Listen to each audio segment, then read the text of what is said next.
¿Cómo están? Es lunes 24 de julio de 2023 y aquí estamos de nuevo en el podcast Política para Adultos de El Líbero junto a Pepe Out y Jaime Belolio. Tenemos un montón de temas que tocar hoy día. Por supuesto que tenemos que llegar a hablar de las elecciones en España porque es una de las promesas que le hicimos en el programa pasado, pero es imposible no partir por, algunos dirán por la chimuchina, otros dirán por los escándalos políticos del momento, pero déjenme partir con Jaime con algo que acaba de ocurrir hace un rato, y es que el presidente Boric habló en un acto público bien molesto, bien enojado, refiriéndose a la UDI, a la oposición en general, a la UDI en particular. Les dice, ¿con qué cara ustedes no se sientan a negociar las reformas con el gobierno? ¿Ah? ¿Qué se han creído? Jaime Belolio, ¿con qué cara la oposición no se sienta a conversar con el gobierno? Bueno, a mí me parece bastante sorpresivo que el presidente Boric crea que a través de emplazamientos va a resolver algún tema interno.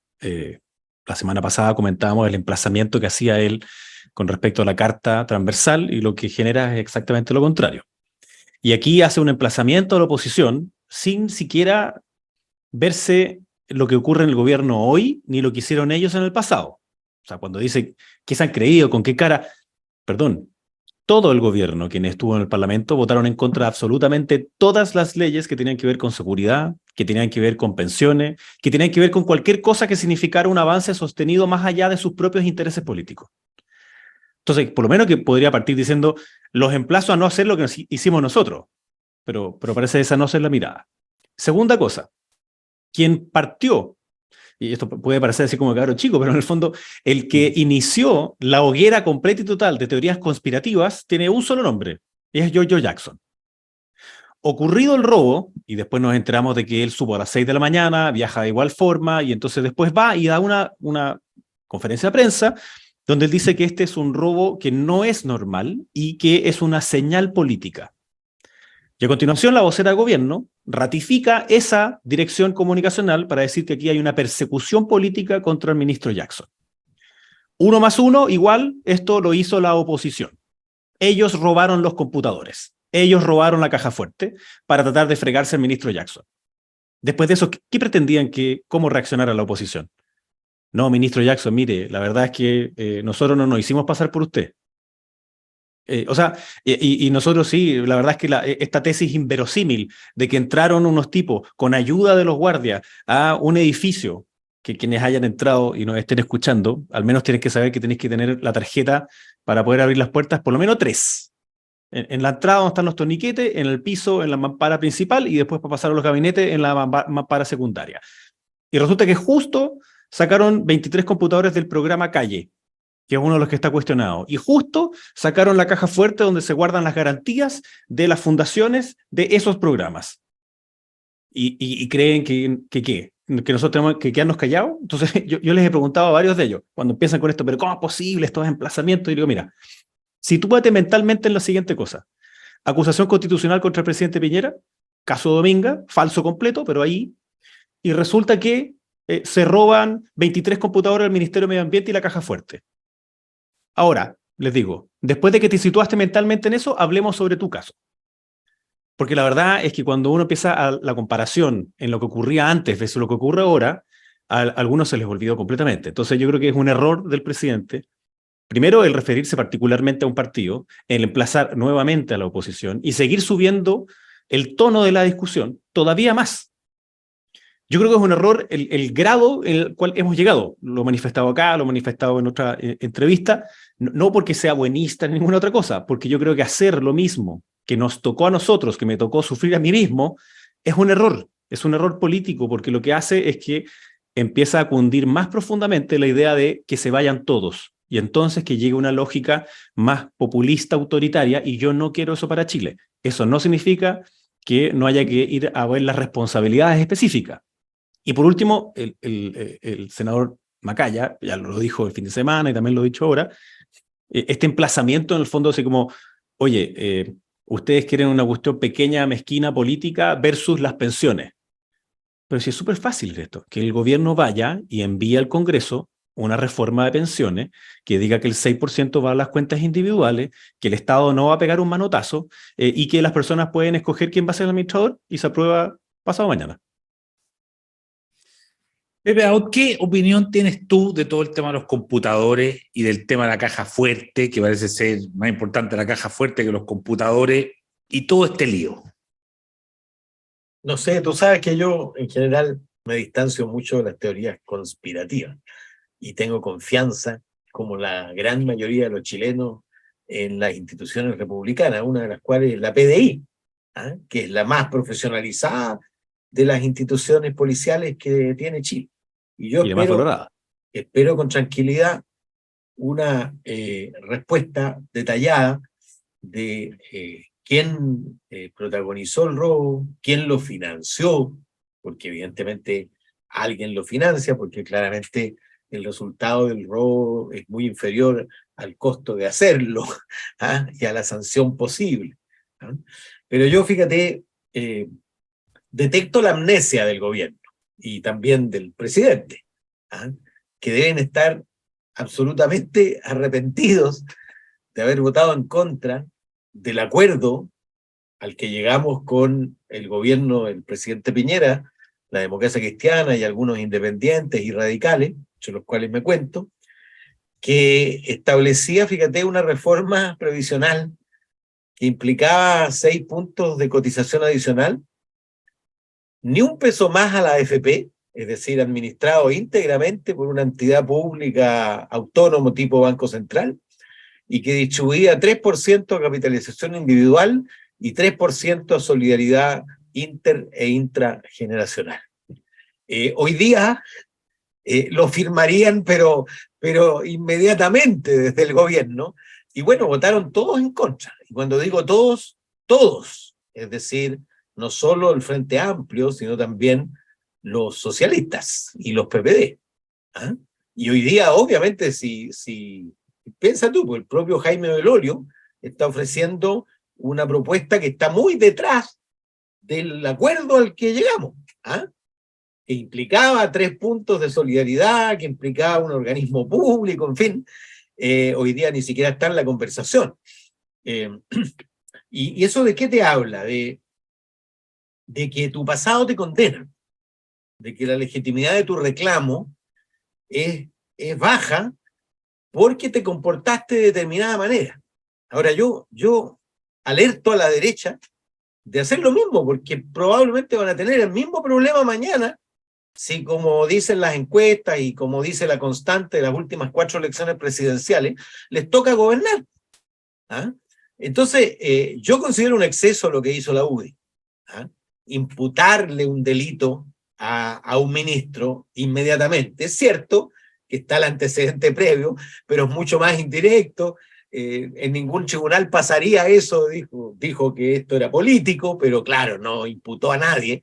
En cambio, la UDI derechamente imputó al ministro, algo parecido, más elegante, de lo que hizo Fidel Espinosa, sindicándolo como jefe del clan o de la mafia. Líder ¿no? de la banda. De la banda, eso, de la banda, etc. ¿Ah?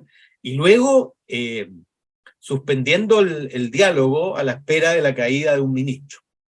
¿Ah? Eso, francamente, eso... Primero, el efecto que tiene es fortalecer al ministro. Porque si el ministro estaba ahí en la línea, en la bandeja de salida, pensando, ya no me sirve ser ministro, ya no le sirvo al presidente, porque claramente, lo hemos dicho ya hace mucho rato, digamos que no está siendo funcional al objetivo del gobierno, y tampoco está siendo funcional a su propio diseño de carrera, y por lo tanto, debiera haber dado un paso al costado, pero lo que hace la UDI es afirmarlo en su posición, porque ningún presidente va a responder a la demanda de un partido, a la extorsión además de un partido, de si no me lo saca, no me siento en la mesa, y más encima además no logra alinear al conjunto de la oposición detrás de esa iniciativa. Parece más bien un intento de parecer más duro que los duros, que sí están sentados por lo demás en la mesa de conversación cuando se trata de pensiones, porque el representante republicano está sentado allí y entonces se da la paradoja que la UDI está fuera. Y si ese fuera la motivación, francamente están completamente equivocados. Basta ver lo que pasó en España. Cuando el Partido Popular se siguió detrás de Vox para mimetizarse con Vox y tomar sus reivindicaciones, lo único que hizo fue hacer crecer a Vox. Cuando en cambio Núñez Feijóo volvió a ocupar todo el centro de la escena política y a reivindicar su propio proyecto, fíjate que lo triplicaron. ¿Ah? Porque oye, vamos a ir al tiro. ¿Ah? La lección de España es esa, pero ya iremos a España. Vamos a ir al tiro a España. Déjame ver si es que Jaime tiene algo más que agregar sobre el tema anterior. O sea, me cuesta agregar más cosas. Yo creo que el Pepe dijo muy bien ahí, tu pasado te condena. El problema es que ese ciclo repetitivo lo único que nos lleva es al deterioro institucional permanente. Por supuesto, los actos de corrupción también, entonces hay que investigarlos, pero uno tiene que separar lo bueno de lo malo. De lo contrario, de nuevo, y quiero volver a insistir en ese punto, en que si uno trata a todas las fundaciones como si fueran todas un disfraz de fundación para delinquir, entonces lo que estamos castigando es la sociedad civil, que al menos los que nos consideramos de derecha, creemos profundamente. O sea, no puede haber nada más importante que aquello que está entre las personas y el Estado, que la sociedad civil, que se representa a sí misma. Tocqueville, hace cientos de años, digamos. Entonces, ahí hay un punto que yo creo que es ni tanto ni tampoco. Entonces, pasarse de rosca tiene el efecto de lo que dice Pepe en adelante en un futuro gobierno, pero también tiene el efecto inmediato de cómo te sientas luego a discutir otras cosas. ¿Cómo resuelves este incordio? El presidente lo que debió haber hecho era bajar, en mi opinión, debió haber bajado la pelota al suelo, debió haber bajado y haber dicho, aquí y ahora los invito a dialogar en pos de. Sin embargo, lo que hace es multiplicarlo, actuando más como diputado que como presidente de la República. Entonces yo creo que ahí hay un problema en el presidente y en algunos de sus ministros y ministras más cercanos que están un poquito actuando como si estuvieran en el debate parlamentario y no ejerciendo el poder ejecutivo como es el cargo de presidente de la República. De acuerdo, Jaime, déjame quedarme contigo un segundo. ¿Cuál es la lectura que tú sacas? Pepe ya dio una introducción al tema. ¿Cuál es la lección para la derecha? Porque efectivamente aquí se supone que iba a ganar la derecha en España y la pregunta es si se dice, bueno, esto es por culpa de Vox, esto es por culpa del PP, que el PP, ¿no? En el fondo, las dos derechas son responsables, son culpables de esto. ¿Cuáles son las lecciones que tú, la derecha chilena, crees que debería sacar? A ver, yo diría la primera, que las elecciones no se ganan hasta que se ganan. Y valga la redundancia, porque esta lógica triunfalista de todas las encuestas, como bien dice Pepe, hoy día muestran que ganaría la oposición, fantástico, pero eso puede cambiar. Y justo lo comentábamos antes, a pesar de todo lo que ha ocurrido en Chile, el gobierno sigue teniendo un 25, 27, 30% de aprobación. Eso transformado en voto es mucho. Entonces, cuidado. No porque estemos como estemos hoy día significa que necesariamente se gana después, y la pregunta es cómo se gana y qué se gana, en el sentido de qué es lo que nos toca administrar como país. Lo segundo es que la polarización afecta, y afecta a distintas identidades. Yo creo que, sin lugar a duda, sobre todo las últimas semanas de Vox, en donde tenían una agenda muy machista, muy anti todo, lo que hizo fue alejar a un grupo de personas que está en el centro y que sí puede votar por el PP cuando ofrece una mejor alternativa de gobernanza. Entonces, en este caso, el PP gana, pero pierde, porque no es suficiente. Y termina siendo mucho más ventajoso para el PSOE el haber adelantado las elecciones. Es porque era verano, es por lo que fuera, ¿no? Pero en el fondo, hoy día Sánchez está mejor que hace una semana atrás. Tiene más poder que tenía una semana atrás, y el discurso triunfalista, al tener una expectativa tan alta, termina por caerse. Es muy difícil, sí, que se pueda llegar a un acuerdo, eso también es lo que veo, y probablemente van a tener que hacer una nueva elección probablemente en diciembre, salvo que PSOE quiera hacer una elección quiera asociarse con Puigdemont, que sería a lo menos extraño, y el PP como que no puede, además de Vox, no sé, sería rarísimo, digamos, hacer con algunos independentistas. No, yo creo que no tiene por dónde, digamos. Entonces, lección, las carreras no se ganan hasta que se terminan. Segundo, uno tiene que ser coherente y consistente en su posición política. Entonces, si es que a último minuto quiere tratar de mimetizarse con el otro, cosa que ocurrió en algunas partes del PP con respecto a Vox, y Vox todavía de tirar más allá para ver quién era el más de derecha de la derecha, bueno, lo que termina ocurriendo es que las personas que están en el centro o no votan o simplemente no votan por ese pacto que les produce más bien desestabilización de su futuro. Pepe Out, tu mirada de las elecciones españolas. Mira, yo al día siguiente el resultado de la elección regional municipal, que fue leído como un giro a la derecha, yo alerté de que no había tal giro, de que la elección había sido igual de equilibrada que todas las elecciones, desde el punto de vista estrictamente de los números, ¿ah? Y de que mal harían en anticipar una derrota ineluctable del PSOE en las elecciones parlamentarias. Luego felicité la decisión de Sánchez de anticipar, porque ¿qué es lo que hace Sánchez finalmente? Lo que hace es superponer la campaña parlamentaria con la conformación de los gobiernos regionales. Y el principal problema que tenía el PP para drenar votos del socialismo, porque de eso se trataba, de drenar los votos centristas del PSOE, requería estar lo más lejos posible de Vox. Y la exigencia de conformar gobiernos regionales lo obligaba a estar cerca de Vox.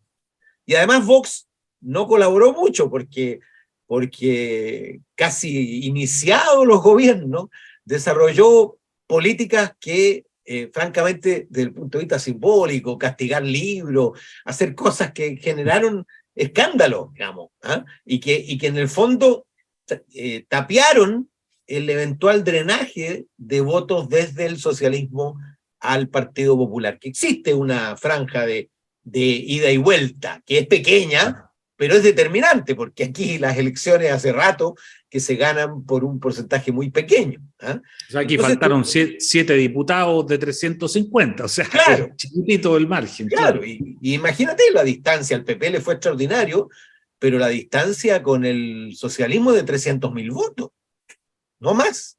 O sea, de 33% versus 31,7%. ¿Ah? O sea, estás hablando de un poquito más de un punto. ¿Ah? Y hay equilibrio además entre Vox y hay una décima de diferencia entre Vox y Sumar. ¿Qué es lo que digo yo? Primero se fortaleció el binominalismo, es decir, los dos principales partidos. Se debilitaron en consecuencia los extremos. Tercero, murió Podemos. ¿Ah? No sobrevivió casi nadie de Podemos en el próximo Parlamento y fue reemplazado por liderazgo tanto el de Díaz como el de Rejón, ¿ah? que son los líderes de ese nuevo movimiento. Tiene un perfil distinto, mucho menos anclado en la política identitaria y mucho más en lo que es la izquierda más clásica. ¿Ah? Y Vox retrocedió de 52 diputados a 33. ¿Ah?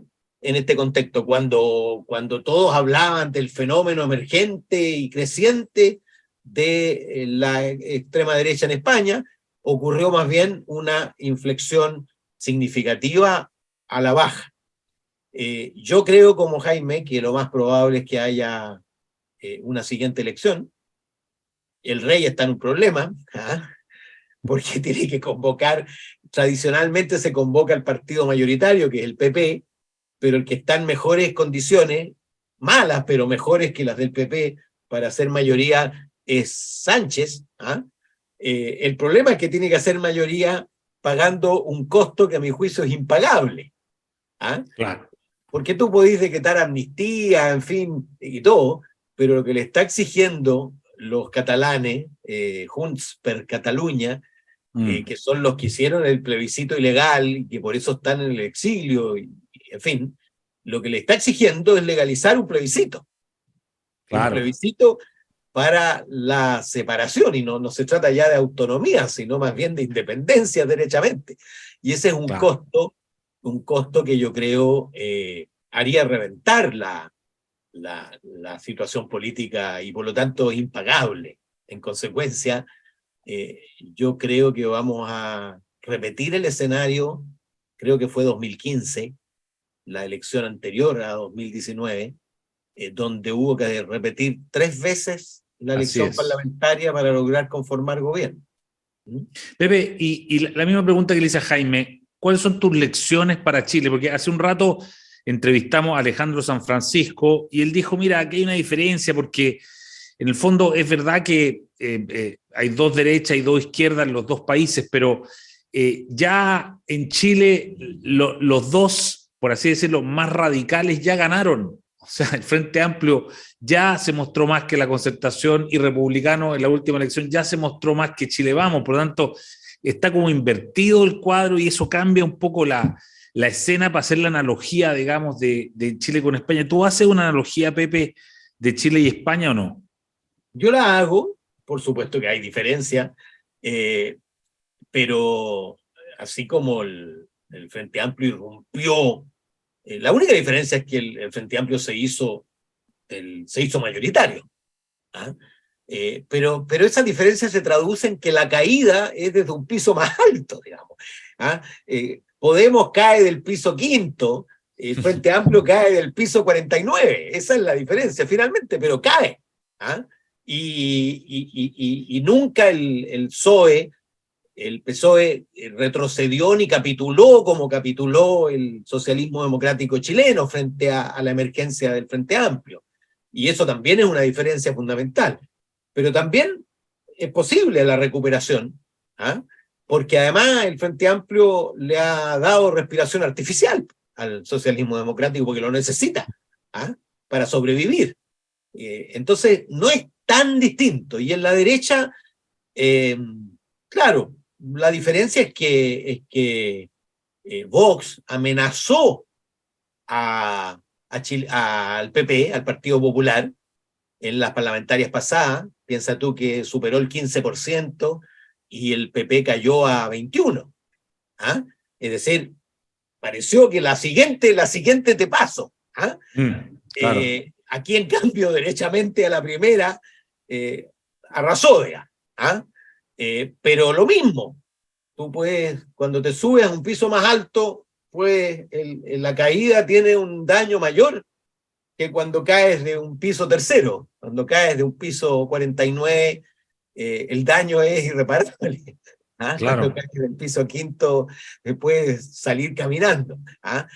Yo no descarto que pudiera ocurrir algo similar, pero falta, o sea, falta tiempo, en el sentido de que es muy poco el tiempo que transcurre desde aquí hasta la siguiente vuelta parlamentaria y presidencial, y yo creo que cada día se consolida más el escenario en que vamos a repetir la coyuntura francesa del 2002, donde hay que elegir entre Chirac y Le Pen. ¿Ah? Ahora, yo vaticino que eso va a producir una reestructuración del escenario político chileno. Si eso ocurriera, naturalmente, para ganar primero y luego para gobernar, es probable que haya modificaciones relevantes del escenario político para que eso ocurra. Claro.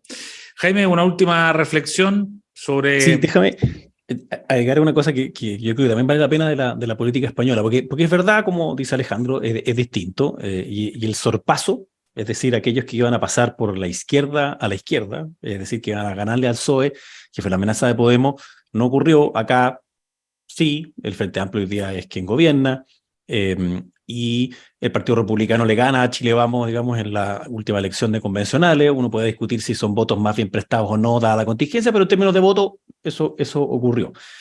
Y hace algunos años atrás en España, quienes iban a ser hegemónicos en la izquierda era Podemos, y quienes iban a ser hegemónicos en la derecha era Ciudadanos. Ciudadanos no existe, de hecho. Se acabó. Podemos no fue con ese nombre a las elecciones. Y lo que se mantuvo... Y de su gente no se eligió casi nadie. Efectivamente. Claro. Y con las diferencias que tuvo que transitar tanto el PSOE como el PP, con Rajoy, y después con los problemas, si se iban más hacia el centro, si se iban más un poco hacia la derecha. hoy día las fuerzas que están ahí, como dice Pepe, son aquellos, los antiguos partidos, ¿no? Es el PP y el PSOE. Un problema que tiene Núñez Feijóo es que cuando hace este discurso de triunfo, ganamos, pero también perdimos, en el fondo, pero ganamos, lo que empiezan a gritar algunos de los militantes en Madrid es Ayuso. Claro. Entonces, el problema que tiene ahí es que si acaso en diciembre, ¿quién representa mejor esa voluntad de ser mayoría? Si va a ser Díaz Ayuso o no, y puede ser aventurado lo que voy a decir, pero si yo tratara de asemejar aquello a Chile, claramente Díaz Ayuso es más parecido a Evelyn Matei. Y eso nos lleva entonces a esa segunda vuelta germano-alemana que ha venido pronosticando Pepe desde hace mucho rato ya, cuando estábamos en Soco haciéndolo en vivo, que de hecho en 2 semanas más de nuevo vamos a estar en vivo en Soco, así que para que se preparen para eso. Oye, muchas gracias, muy entretenido el programa hoy día. Próxima semana vamos a tener que darle una vuelta al tema de la convención, que yo creo que es interesante mirar. Cademi hizo una encuesta bien interesante cuando a la gente ya le iba preguntando por temas más específicos, más allá de este como rechazo mayoritario, pero es un tema que yo creo que démosle un poco de tiempo para la próxima semana. Así que Jaime Belolo y Pepe Out, muchas gracias de nuevo por este Política para Adultos. Que tengan buena semana. Muchas gracias. Chao. El Líbero, la realidad como no la habías visto. Haz que estos contenidos lleguen más lejos haciéndote miembro de la Red Líbero.